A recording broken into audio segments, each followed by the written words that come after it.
सो हे hi hello guys, hopefully आप लोग ठीक ही होंगे। तो चलिए हम अपनी स्टोरी बेहद इसका स्टार्ट करते हैं। ये सीधे स्टोरी से ही स्टार्ट करेंगे, तो चलिए स्टार्ट करते हैं। शाम का वक्त हो गया था और तुलसी किचन में खड़ी प्लेट में नाश्ता सजा रही थी। तभी वहाँ मामी आती हैं और उसे एक साड़ी देकर कहती हैं, जा और जाके इसे पहन ले। मामी की बात सुन के तुलसी को कुछ समझ नहीं आता है, लेकिन वो डर के चलते कुछ पूछती भी नहीं है, क्योंकि उसे पता था कि अगर वो कुछ पूछेगी तो उसकी मामी गुस्से में उसे उसे ही मारेंगी, और वो अपनी मामी से मार खाना नहीं चाहती थी। इसलिए चुपचाप वो साड़ी बांध से लेकर चली जाती है। तुलसी के जाने के बाद रोशनी आती है और अपनी माँ से कहती है, मम्मी क्या चल रहा है ये सब। और फिर नाश्ते की तरफ देखकर, ये इतना सारा नाश्ता, अगर ये आपने तुलसी को अपनी साड़ी भी दे दी, आखिर कौन सी खिचड़ी पक रही है आपके दिमाग में। इतना कहकर वो अपने माँ को देखने लगती है। वहीं उसकी माँ गिलास में कोल्ड ड्रिंक डालते हुए कहती हैं, इस मनुष्य से पीछा छुड़ाने का बहुत अच्छा तरीका मिल गया है बेटा।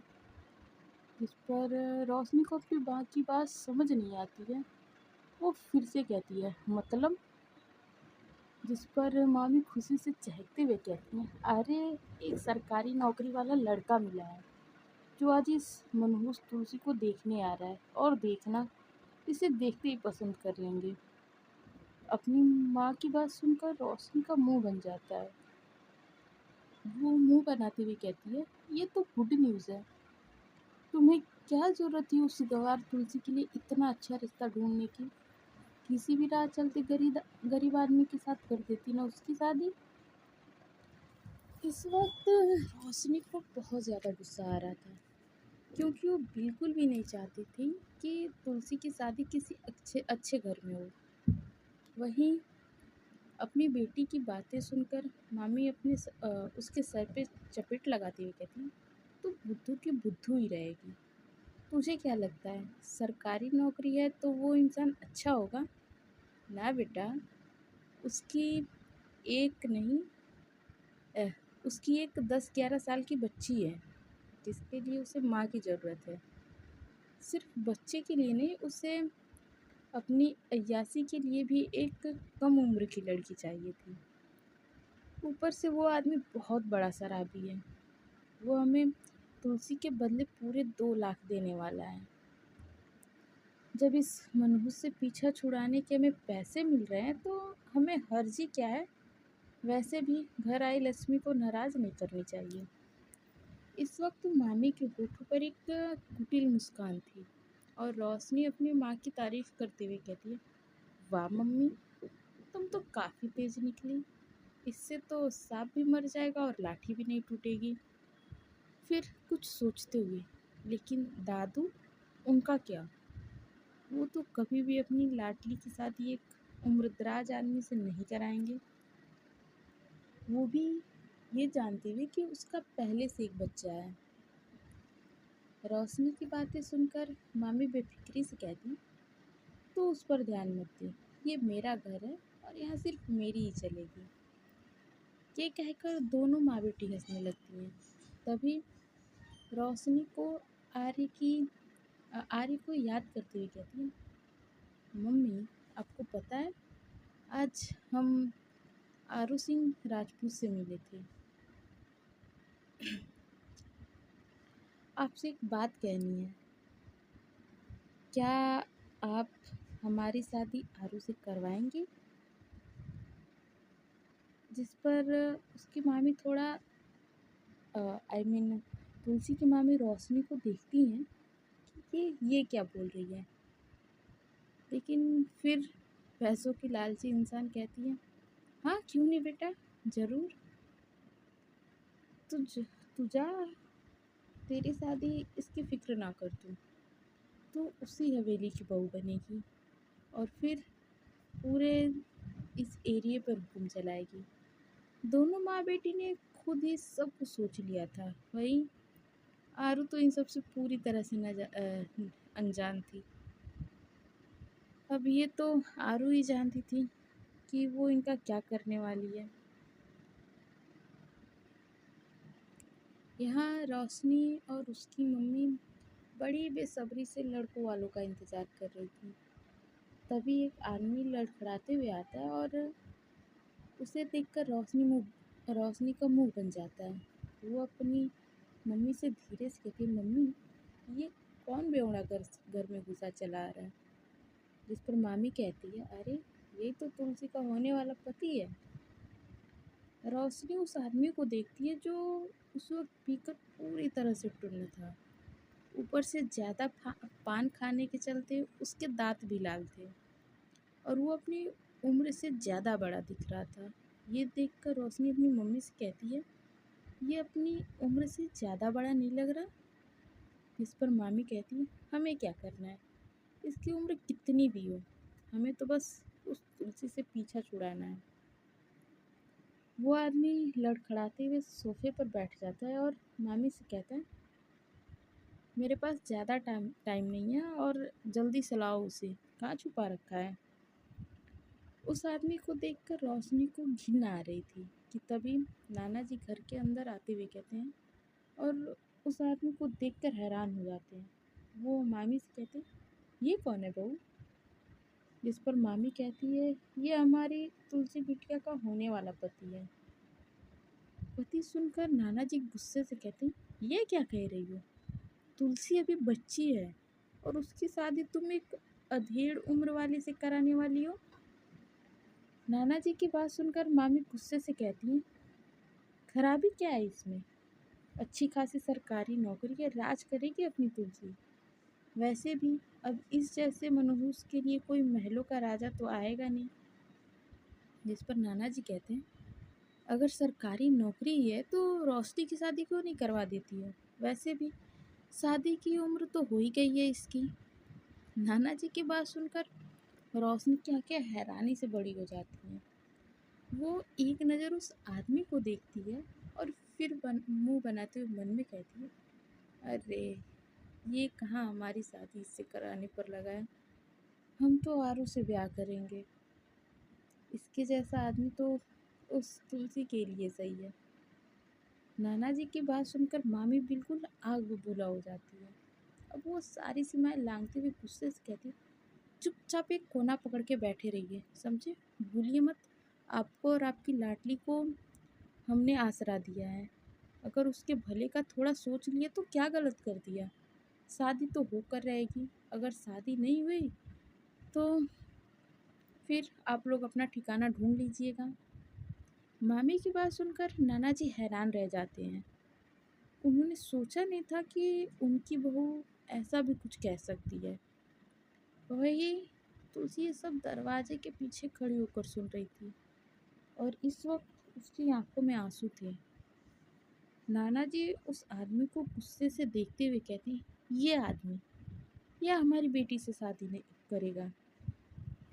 वो इतना बोलकर इतना ही कहते हैं कि तुलसी जल्दी से दरवाजे के पीछे से निकल के बाहर आती है और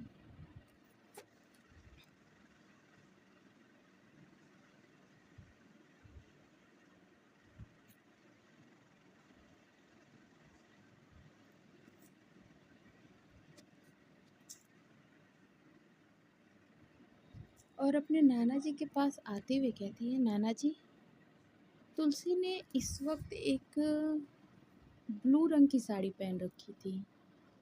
तुलसी को देखकर उस आदमी की आंखों में हवस साफ साफ नजर आने लगती है।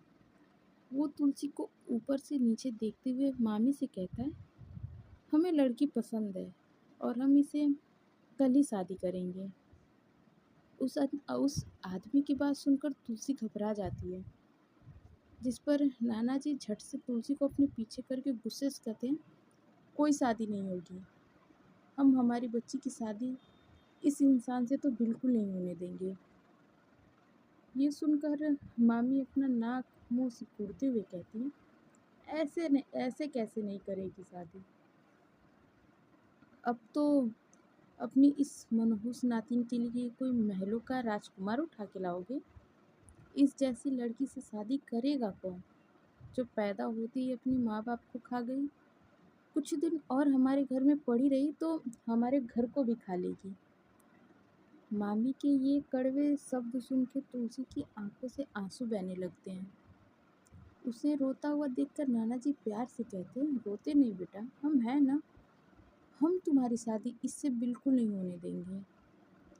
नाना जी के बार बार मना करने पर वो आदमी गुस्से से सोफे से उठता है और मामी से कहता है, कल तक इस लड़की को शादी के लिए तैयार कर लेना, वरना हमसे बुरा कोई नहीं होगा। इतना कहकर वो अपने डगमगाते हुए कदमों से वहाँ से निकल जाता है। उस आदमी के जाने के बाद मामी गुस्से से कहती हैं, एक बात कान खोल कर सुन ले तू तुलसी, अगर तू इससे शादी करने के लिए तैयार नहीं हुई तो अपने और अपने नाना जी के लिए कोई ठिकाना ढूंढ लेना। मामी की बात सुनकर नाना जी कुछ कहते उससे पहले ही तुलसी कहती है, मामी आप नाना जी को घर से मत निकालो, हम शादी करेंगे। तुलसी की बात सुनकर रोशनी और मामी के होठों पर मुस्कान आ जाती है और वो वहाँ से चले जाते हैं। तुलसी की आंखों में इस वक्त बेहद आंसू थे। वहीं नाना जी उससे फिक्र जताते हुए कहते हैं, ये क्या किया तूने, क्यों कर रही है शादी, और क्यों कहा तूने शादी के लिए हाँ। जिस पर तुलसी मासूमियत से कहती है, अगर हम शादी के लिए हाँ नहीं कहेंगे तो मामी आपको घर से निकाल देंगी। तुलसी की मासूमियत भरी बातें सुनकर नाना जी का दिल पसीज जाता है। वो प्यार से उसका चेहरा अपने हाथों में थाम कर कहते हैं, अगर वो हमें निकाल भी दे घर से तो क्या हो जाता है, कम से कम तेरी ज़िंदगी तो बर्बाद नहीं हो रही होती। अरे नर्क बना देगा वो आदमी तेरी ज़िंदगी। जिस पर तुलसी एक फीकी मुस्कुराहट लेकर कहती है, जिसकी ज़िंदगी पहले से ही नर्क जैसी हो, उसकी ज़िंदगी कोई क्या ही नर्क बनाएगा नाना जी। तुलसी की आवाज़ में एक दर्द था जो साफ महसूस हो रहा था। तुलसी वहाँ से चली जाती है क्योंकि इस वक्त उसे अकेलेपन की ज़रूरत थी। वहीं नाना जी बस उसे जाते हुए देख रहे थे। वो अपनी नम आंखों से अपनी बेटी दामाद को याद करते हुए कहते हैं, हमें माफ़ कर दो, हम तुम्हारी बेटी के लिए कुछ नहीं कर पाए, ना उसे खुशियाँ दे पाए, ना एक अच्छी ज़िंदगी। अब तो बस महादेव से यही प्रार्थना है कि हमारी बिटिया की ज़िंदगी में कोई ऐसा आए जो उसकी इस बेरंग ज़िंदगी में खुशी भर दे, उसका बचपना उसे लौटा दे। और फिर नाना जी भी थके कदमों से अपने रूम की तरफ चले जाते हैं। वहीं आरू एक सुनसान सड़क पर अपनी जीप की बोनट पर बैठी थी और उसके साथ पप्पू भी था। आरू आसमान की तरफ देखते हुए कहती है, तो वो 18 साल की है। जिस पर पप्पू कहता है, हाँ बॉस। और पुष्पा ये भी बता रही थी कि तुलसी की मम्मी पापा की मौत बचपन में ही हो गई थी और उसकी मामी उस पर बहुत जुल्म करती है। आरू पप्पू की बात सुनकर अपनी सर्द आवाज़ में अंगड़ाई लेते हुए कहती है, ये मामी पूरी सुर्पनखा निकली, लगता है इस मामी की नाक काटनी पड़ेगी। आरू की बात सुनकर पप्पू के होठों पर मुस्कुराहट आ जाती है। वो कुछ सोचते हुए आरू से कहता है, बॉस आप उस तुलसी से कोनो कहीं प्यार तो नहीं करने लगे ना। इतना कहकर पप्पू तुलसी के जवाब का इंतजार कर सॉरी आरू के जवाब का इंतजार करने लगता है और आरू की तरफ देखने लगता है। वहीं आरू की आंखों के सामने तुलसी का डरा सहमा चेहरा आ रहा था। उसका वो मासूम सा चेहरा जो बार बार आरू का दिल धड़का जाता था। ये सब याद करते हुए अपने आप ही आरू के होठों पर मुस्कुराहट आ जाती है। तभी उसका फ़ोन बजता है और वो जैसे ही फ़ोन उठाती है और सामने वाले की बात सुनती है तो उसकी आंखें बिल्कुल कठोर हो जाती हैं और वो गुस्से से फ़ोन काट देती है। आरू की आंखें गुस्से से बिल्कुल लाल थी। वहीं आरू को इतना गुस्से में देखकर पप्पू कहता है, क्या हुआ, किसका फ़ोन था? जिस पर आरू कुछ नहीं कहती है और बोलती है, कुछ नहीं, बस एक कुत्ता बड़ा भौंक रहा था। खैर, अब ये तो भौंकने दो उसको। अब तो दिल वाले दुल्हनिया ले जाएंगे और साथ ही सबके बैंड बजाएंगे। इस वक्त आरू के होठों पर एक खतरनाक मुस्कान थी। उसका मुस्कान देखकर पप्पू के होठों पर भी मुस्कान आ जाती है।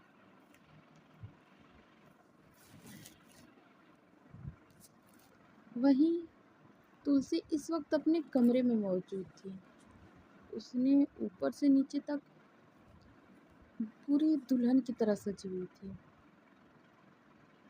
तुलसी दुल्हन की जोड़ी में बला की खूबसूरत लग रही थी। उसे देखकर ऐसा लग रहा था मानो साक्षात चांद जमीन पे उतर आया है। तुलसी के छोटे से मासूम से चेहरे पर एक बड़ी सी लत काफी प्यारी लग रही थी, लेकिन जो खुशी और चमक एक दुल्हन के चेहरे पर होनी चाहिए, उसका नामो निशान तक नहीं था। उसकी आंखें नम थीं। वो अपने नम आंखों से अपनी मेहंदी लगे हाथ देख रही थी। तुलसी के मेहंदी का रंग काफी फीका था, जिसे देखकर वो फीका मुस्कुराकर सिसकते हुए कहती है, लोग कहते हैं कि जिस लड़की के मेहंदी का रंग गाढ़ा होता है उसका पति उससे बहुत प्यार करता है। झूठ कहते हैं सब, ऐसा कुछ नहीं होता। मेरे पति मुझसे कभी प्यार नहीं करेंगे, हमेशा मेरे साथ बुरा व्यवहार करेंगे। क्यों महादेव, क्यों कर रहे हैं आप हमारे साथ ऐसा? मैंने तो कभी किसी का बुरा नहीं चाहा और ना कभी किसी के साथ बुरा किया, तो आप मेरे साथ इतना बुरा क्यों कर रहे हैं? पुष्पा दीदी कहती थी जो अच्छे होते हैं उनके साथ अच्छा होता है, लेकिन हमारे साथ तो बुरा हो रहा है। इस वक्त तुलसी की आंखों में बेतहाशा आंसू बह रहे थे, जो उसके अंदर मौजूद दर्द की गवाही दे रहे थे। उसका दर्द आंसू के रूप में बाहर आ रहा था। वो अपने आंसू पोंछने की नाकामयाब कोशिश करते हुए कहती है, क्यों मम्मी, क्यों आप हमें अकेला छोड़कर चली गई? आपको पता है सब हमारे साथ कितना बुरा व्यवहार करते हैं। मामी आज हमारी शादी एक आदमी से करवाने वाली है। हमें नहीं करनी शादी, हमें अपनी ज़िंदगी में कुछ करना है, हमें आगे पढ़ना है, लेकिन हम जानते हैं हमें कभी नहीं पढ़ाएंगे। हमें भी आपके पास आना है मम्मी, ये हमारा यहाँ दम घुटता है। इतना कहकर वो बहुत बहुत के रोने लगती है।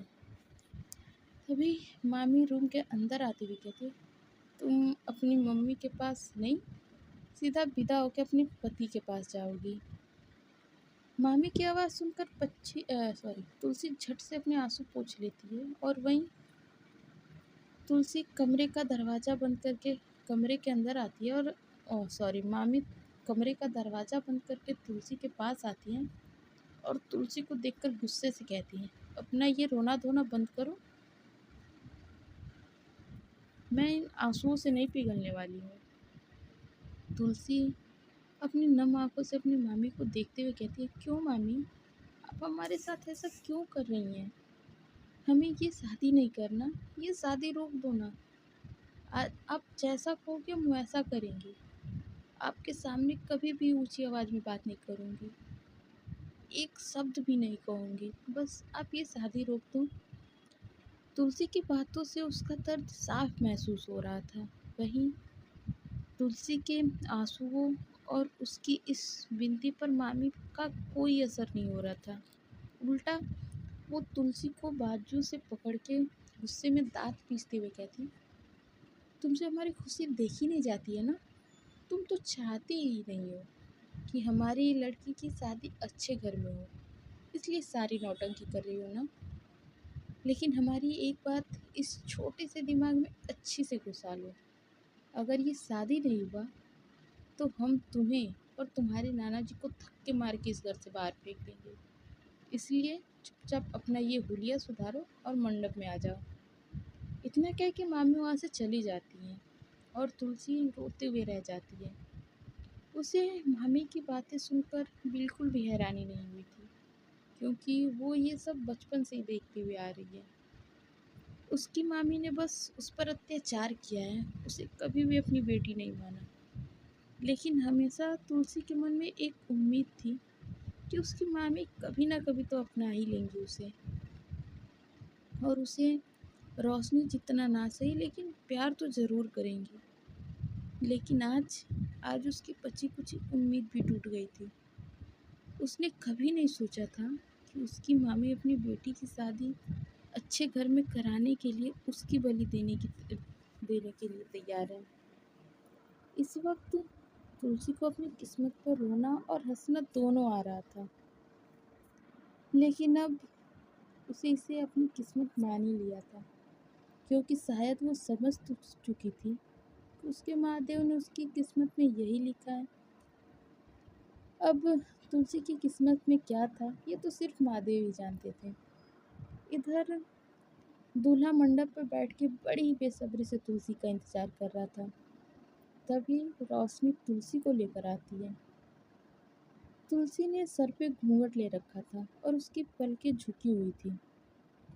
तुलसी को दुल्हन के जोड़े में देखकर नाना जी की आंखें नम हो जाती हैं। वो मन ही मन अपनी बेटी से माफ़ी मांगते हुए कहते हैं, हमें माफ़ कर देना, हम तुम्हारी अमानत को संभाल नहीं पाए। अब इस बूढ़ी हड्डियों में ताकत नहीं बची कि वो अपनी बच्ची को बचा सके। अब तो हमने सब कुछ महादेव पर छोड़ दिया है। अब हमारी बच्ची का उद्धार वही करेंगे। यहाँ रोशनी जाकर तुलसी को दूल्हे के बगल में बैठा देती है। तुलसी एकटक सामने जल रहे उस अग्नि को देख रही थी। वहीं दूल्हे के होठों पर एक कुटिल मुस्कान थी। उसके चेहरे से मुस्कान जाने का नाम ही नहीं ले रही थी। आखिर उसके चेहरे से मुस्कान जाती भी कैसे? उसके जैसे बेवड़े अय्यास इंसान को तुलसी जैसी खूबसूरत, मासूम और कम उम्र की लड़की जो मिली थी, वो इंसान काफ़ी खुश था। लेकिन तुलसी का मन कर रहा था कि वो उसी हवन कुंड में अपने आप को जला दे, जिससे उसे इस जिल्लत भरी जिंदगी से छुटकारा मिल जाए। यहाँ पंडित जी मंत्र पढ़ रहे थे। तभी वहाँ मौजूद सभी के फ़ोन पे एक साथ नोटिफिकेशन आने लगती है। किसी को भी कुछ समझ नहीं आता है। वो लोग जैसे ही अपना फ़ोन खोलकर देखते हैं तो उनकी हैरानी का कोई ठिकाना ही नहीं रहता है। वहीं जब वो दूल्हा अपना फ़ोन देखता है तो गुस्से से उसकी आंखें लाल हो जाती हैं। वो तुलसी को देखता है जो एकटक बस उस जल रही अग्नि को देख रही थी। वहीं वहाँ मौजूद सभी लोग सिर्फ तुलसी को देख रहे थे और आपस में बात कर रहे थे। सो फ्रेंड्स, आज के पार्ट में बस इतना ही। मिलते हैं नेक्स्ट पार्ट में और जानते हैं कि आने वाले पार्ट में क्या होता है। तब तक के लिए bye bye, tata and take care.